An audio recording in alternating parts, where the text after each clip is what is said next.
Selamat pagi teman-teman, perkenalkan saya Jennifer Arda Kurniawan-Rova dengan NIM C1 Channel 20115 dari Universitas Jambi, Prodi Akuntansi Angkatan 2020.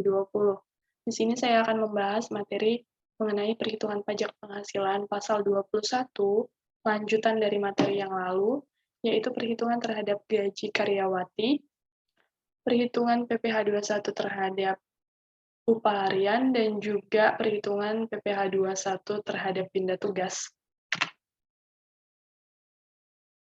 Nah, perhitungan PP 21 karyawati itu besarnya PTKP bagi karyawati berlaku ketentuan sebagai berikut. 1. Bagi karyawati kawin, sebesar PTKP untuk dirinya sendiri. Kedua, bagi karyawati tidak kawin, sebesar PTKP untuk dirinya sendiri ditambah PTKP untuk keluarga yang menjadi tanggungan sepenuhnya. Nah, dalam hal karyawati kawin dapat menunjukkan keterangan tertulis dari pemerintah daerah setempat serendah-rendahnya kecamatan yang menyatakan suaminya tidak menerima atau memperoleh penghasilan. Besarnya PTKP adalah PTKP untuk dirinya sendiri ditambah PTKP untuk status kawin dan PTKP untuk keluarga yang menjadi tanggungan sepenuhnya. Nah, teman-teman bisa melihat contoh satu ini, di mana pegawai tetap dengan gaji bulanan, wanita suami tidak berpenghasilan.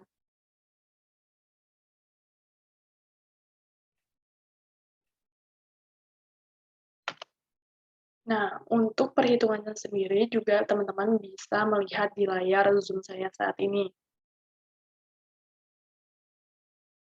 Kita langsung saja ke penghasilan neto setahun itu 12 bulan dikali dengan Rp9.400.000.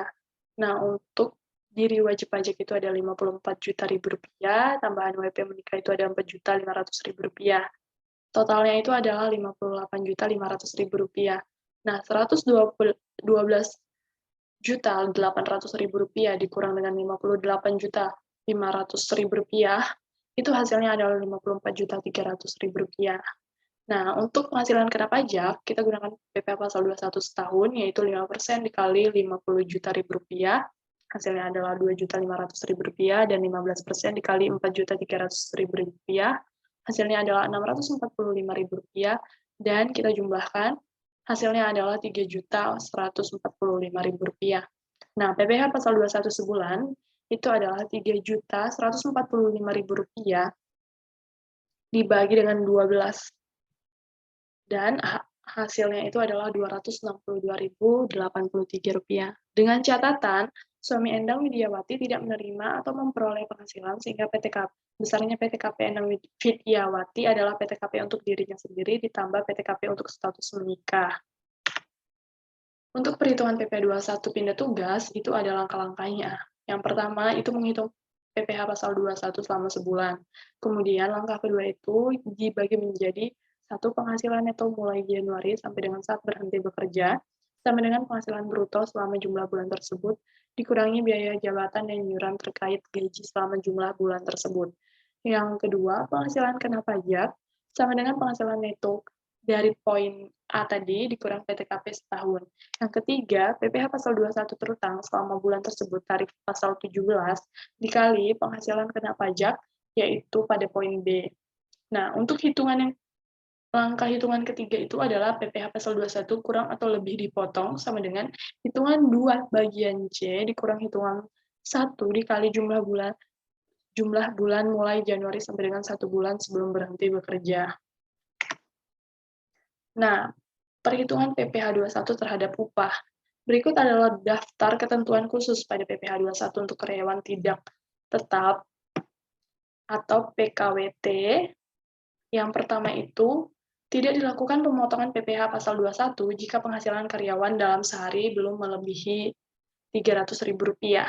Yang kedua, dilakukan pemotongan PPh pasal 21 jika penghasilan karyawan dalam sehari sebesar atau melebihi Rp450.000, merupakan jumlah yang dapat dikurangkan dari penghasilan bruto.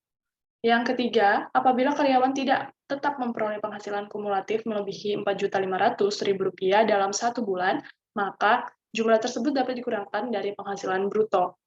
Nah, rata-rata penghasilan karyawan dalam sehari adalah rata-rata upah mingguan, upah satuan, upah atau upah borongan untuk setiap hari kerja yang digunakan.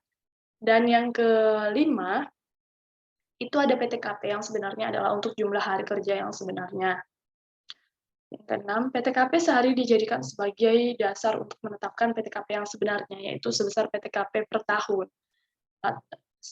Dengan nominal Rp54.000.000 dibagi 360 hari, maksud saya.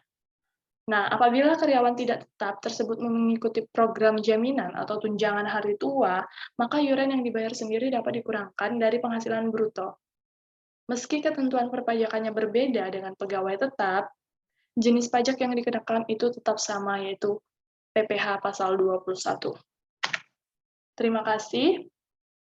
Saya ucapkan kepada teman-teman yang sudah melihat atau memahami materi pada hari ini.